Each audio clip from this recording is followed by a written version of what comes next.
نازیوں کی جانب سے قائم کیا گیا جسم فروشی کا نظام استحصال کی ان بے شمار انتہائی شکلوں میں سے ایک تھا جنہوں نے تیسری ریخ کی ہولناکی کو نشان زد کیا۔ حراستی کیمپوں میں قحبہ خانے بظاہر کچھ قیدیوں کے لیے مراعات کے طور پر تخلیق کیے گئے تھے، لیکن در حقیقت وہ محکومی کا ایک اور ذریعہ تھے۔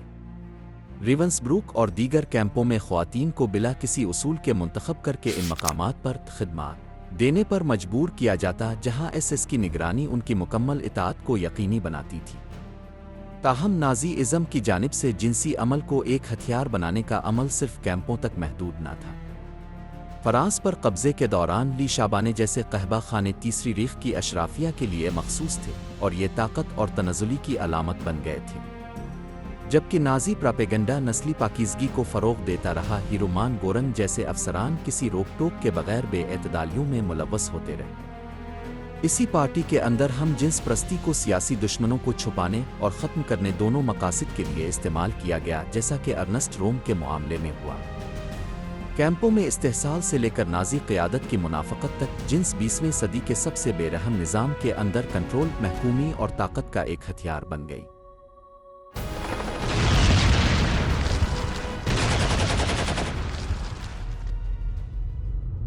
ارتداد کے کیمپوں میں قحبہ خانے، وہ جھوٹ جس نے ہزاروں جانیں لے لیں۔